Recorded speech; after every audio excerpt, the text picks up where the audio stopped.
Ano sabi ng ating Panginoon? Ni Isaiah,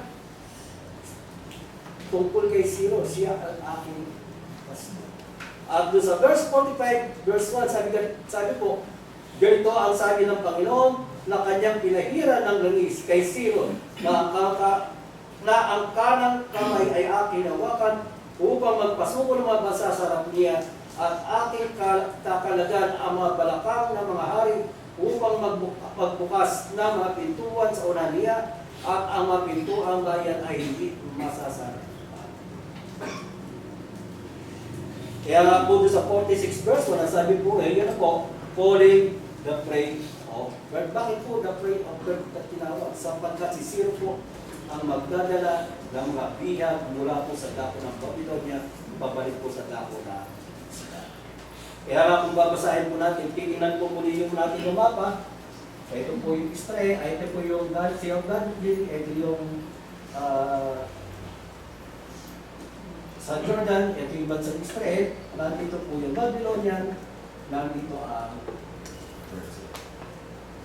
yung po sabi po ng mga scholar, yung pong Isaiah chapter 40 to 50, yun ay sinulat po sa dako ng Babylonia, still, asan po ang Babylonia, asan ang Persia? Ang Persia is still west ng Babylonia. Kaya po hindi ito tumutukoy sa ating bansa. Kapagkat ang Biblia, ang Pilipinas ay kailan may hindi binanggit sa Biblia. Okay? So the text spoke of speaks Cyrus king of Persia to rebuild the temple of God in Jerusalem. Gaya po na binabanggit dito sa aklat ng Isaiah chapter 44, 28 at 25 verse 1 na binasa po natin. So by God's wrath, Israel was scattered. But by God's grace, they found mercy. Kaya nga po dun sa aklat ng Isaiah chapter 11 verse 12. Sila po, pansinin po natin, nung sila po ay nagkasala sa bansa sa harap ng Diyos, ano pong ginawa ng Diyos? Sila po'y pinangarap ng Diyos sa iba't ibang dako, sa dako ng Egypto, sa dako ng Lebanon, sa dako ng Syria, sa dako ng Babylonia, at kung saan-saan pa pong dako. Kaya nga po, nung mahabag ang Diyos sa kanila, anong sabi po ng Diyos? 11:12. At siya ay maglalagay na pinakawatawat sa mga bansa, at titipunin niya ang mga tapo ng Israel, at pipisanin ang mga nangalat ng Huda mula sa apat na sulok ng lupa. So sabi niya, pipisanin. Sino po ang gagawa nun?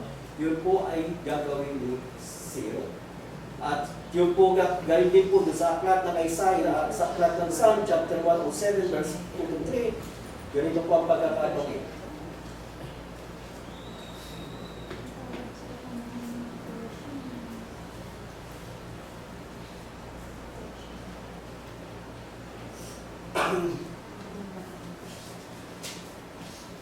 Sabi po ay ganito.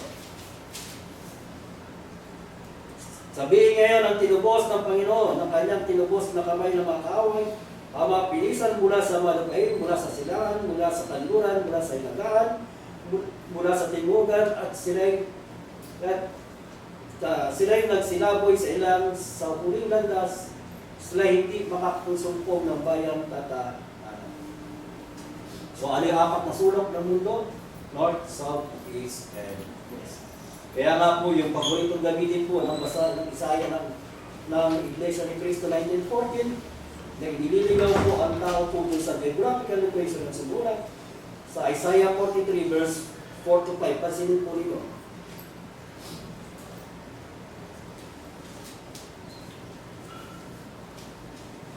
Ganito ang pagkakabagi.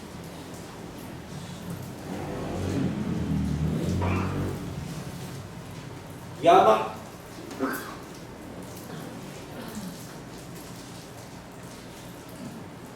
Yaman ikaw ay naging mahalaga sa aking salingin at kagalang-galang sa aking na aking inibig, kaya magbibigay ako ng mga tao.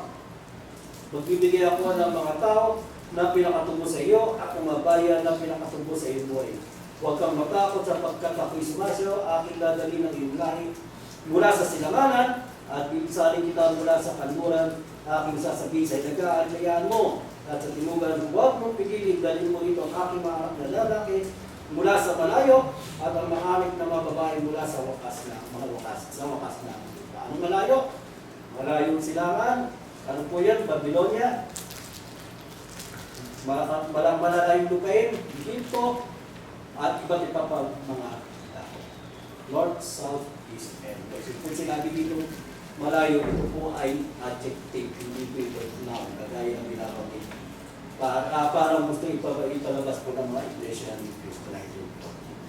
So mula po doon sa pagkakasala ng bansa Israel, sila nagkasala, nagkalat, at sila po pinisa ng Diyos muli sa dako ng Jerusalem at muli itinayo ang Temple ni Solomon sa pamamagitan po ni Cyrus. Okay? So, Matthew chapter 7 verse 6, do not give what is holy to the dogs, nor cast your pearl before swine, but lest they trample them under their feet and turn and tear you in pieces. So, yung pong mga bagay po, no, ito po ay pinagbabawal sa bansang Israel. Pero sabi ng ating Panginoon si Kristo, huwag mong ibigay sa mga baboy, baka kanilang iparakan at durugin, diba? Lumalabas po na mayroon pong baboy sa bansang Israel. Diba? Sabi na kasi, nor cast your pearls before swine.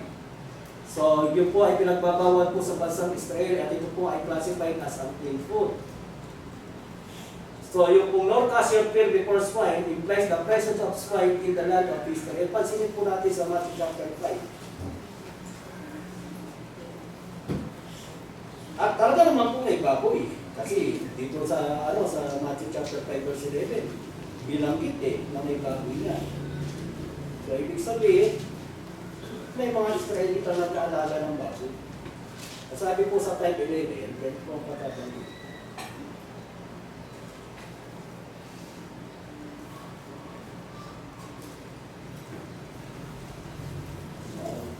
Sorry parang Mark 15.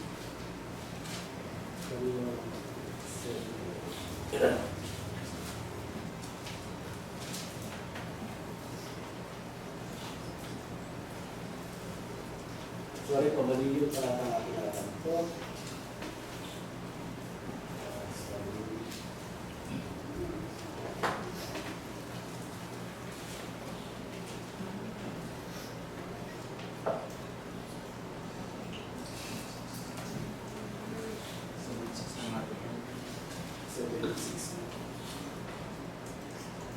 Yung 5:11 eh. Pasensya na po kayo, medyo po nagkamali ako ng sa Matthew chapter 5:11. Hindi po 5:11 siya. Kasi the attitude ng 5:11 eh.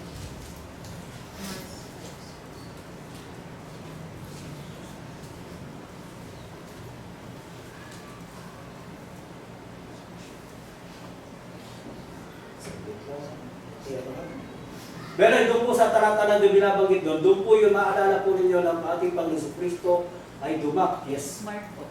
Mark 5. Mark 5. 11. Thank you. Thank you po. Thank you po sis sa iyong pag-vlog.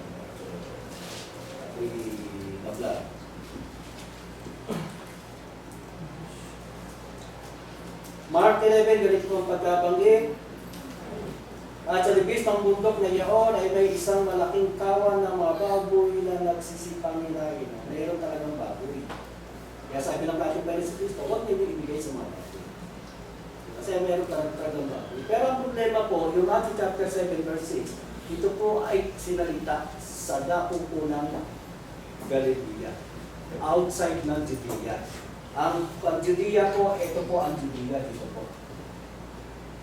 Ito ang Samaria, ito ang Galilea. So dito po nananahan ang mga Hudyo, dito po yung mga Samaritano, dito po meron po mga Hudyo at meron po mga Gentil. Kung tawagin po ang Galilea is land of the Gentiles. No? Kaya po hindi katakataka na meron po mga baboy doon.